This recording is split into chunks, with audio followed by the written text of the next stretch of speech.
Hello guys, welcome to my channel to easy to learn. I am Kishan Shah और आज का हमारा टॉपिक है pattern printing in C language. तो इस ट्यूटोरियल में हम जानेंगे स्टार पैटर्न को कैसे सी लैंग्वेज की मदद से प्रिंट कर सकते हैं। तो जानने के लिए बने रहिए हमारे साथ इस ट्यूटोरियल में। So let's start. तो ऐसे 2 डायमेंशनल पैटर्न को प्रिंट करने के लिए हमें 2 लूप की ज़रूरत पड़ती है और यहाँ हम फॉर लूप का इस्तेमाल करेंगे। तो 2 फॉर लूप यानी एक फॉर लूप के अंदर एक और फॉर लूप। तो पहला फॉर लूप यानी आउटर लूप वो स्टार पैटर्न के नंबर ऑफ रोज को रिप्रेजेंट करेगा, यहाँ देख सकते हैं राइट साइड में। और दूसरा फॉर लूप पहला फॉर लूप के अंदर होगा, वो इस पैटर्न के नंबर ऑफ कॉलम्स को रिप्रेजेंट करेगा, वो भी देख सकते हैं। तो चलिए समझ लेते हैं ये फॉर लूप काम कैसे करेगा। तो यहाँ आप देख सकते हैं पूरा प्रोग्राम हमने लिख रखा है। और एक बात, अगर आपको अभी भी इस हैश इंक्लूड str.h या इंट मेन वॉइड मेन में कोई डाउट है तो मैंने इन सारे चीज़ों पर अलग अलग ट्यूटोरियल बना रखा है, काफ़ी डिटेल में समझाया है मैंने, आप जाकर देख सकते हैं, लिंक मैंने डिस्क्रिप्शन में दे रखा है। तो यहाँ दोनों फॉर लूप के लिए 2 वेरिएबल लिए हैं, आई और जे, और यूज़र से इनपुट लेने के लिए ये वेरिएबल एन। और फॉर लूप के बारे में आप सबको पता है, फॉर लूप के अंदर 3 चीज़ें होती हैं। पहला, ये i=1 को इनिशियलाइजेशन कहते हैं, यानी लूप कहाँ से शुरू होगा। और दूसरा ये कंडीशन, जहाँ हम डिसाइड करते हैं लूप कहाँ तक चलेगा। तो ये n यानी यूज़र जितना इनपुट देगा वहाँ तक स्टार पैटर्न प्रिंट होगा। और ये तीसरा जिसे मॉडिफाई कहते हैं, जहाँ हम इंक्रीमेंट या डिक्रीमेंट करते हैं। तो यहाँ हम दोनों लूप में इंक्रीमेंट कर रहे हैं। तो ये outer for loop star pattern के नंबर ऑफ रोज को रिप्रेजेंट कर रहा है, जैसा कि मैंने पहले कहा है। और इसके अंदर का ये दूसरा फॉर लूप स्टार पैटर्न के नंबर ऑफ कॉलम्स को रिप्रेजेंट कर रहा है। तो ये दोनों लूप काम कैसे कर रहा है वो जान लेते हैं। तो यहाँ आप देख सकते हैं आई और जे वेरिएबल के अंदर इनिशियल वैल्यू 1 है, यानी ये लूप 1 से शुरू होगा।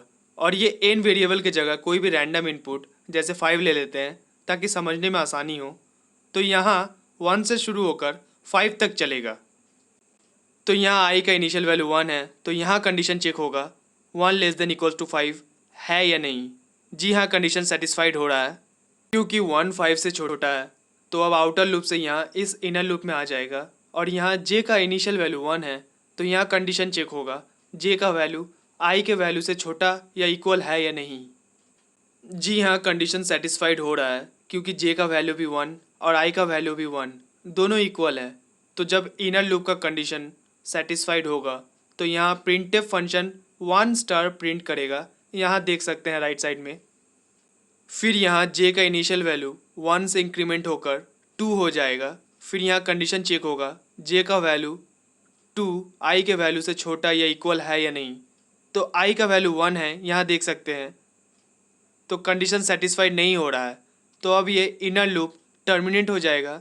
फिर यहाँ /n का मतलब न्यू लाइन होता है। तो लूप टर्मिनेट होने के बाद जे का वैल्यू कुछ भी रहे वो फिर से इनिशियल वैल्यू यानी 1 से स्टार्ट होगा। लेकिन ये आउटर लूप के आई का वैल्यू जो एट प्रेजेंट है वही रहेगा और इसी प्रेजेंट वैल्यू से इंक्रीमेंट होगा।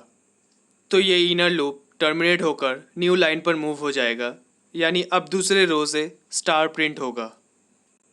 तो अब यहाँ आई का वैल्यू इंक्रीमेंट होके 1 से 2 हो जाएगा। तो यहाँ 2<5 कंडीशन सेटिस्फाइड हो रहा है। फिर अंदर ये इनर लूप एग्जीक्यूट होगा।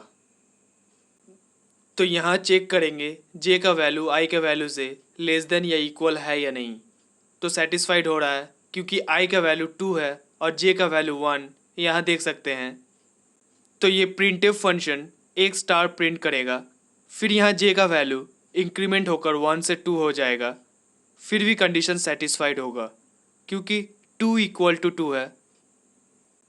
तो फिर से यहाँ एक और स्टार प्रिंट होगा उसी के बगल में, यहाँ देख सकते हैं, क्योंकि मैंने पहले ही कहा था inner loop number of columns को रिप्रेजेंट करता है और आउटर लूप रोज को।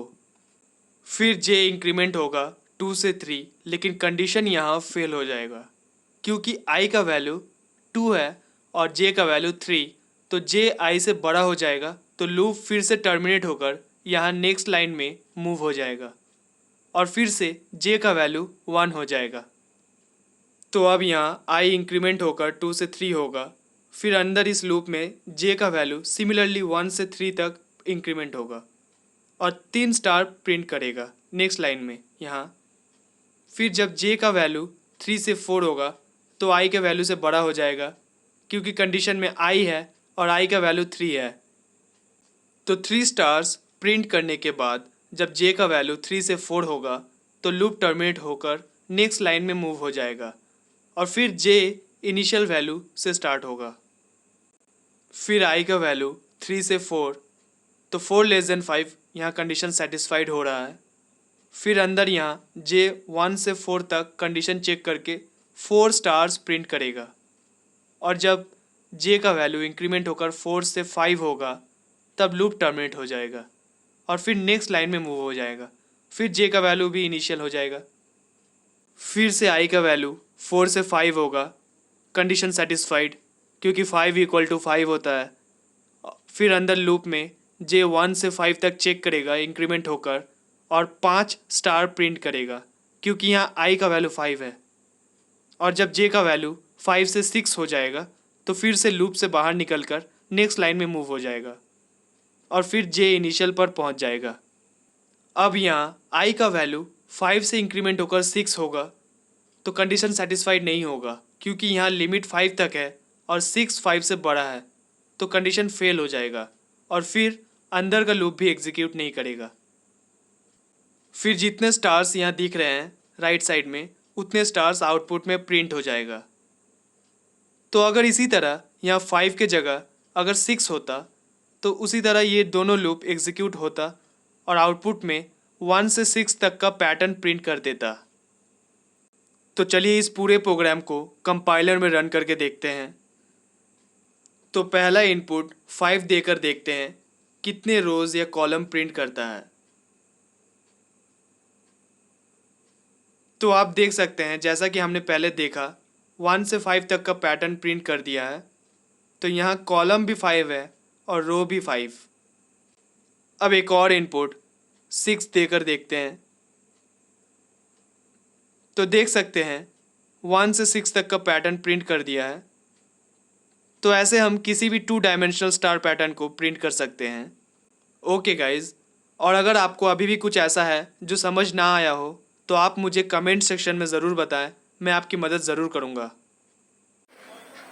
सो alright guys, thanks for watching this tutorial. I come with the next tutorial. तब तक के लिए goodbye, stay safe and stay happy guys. Thank you.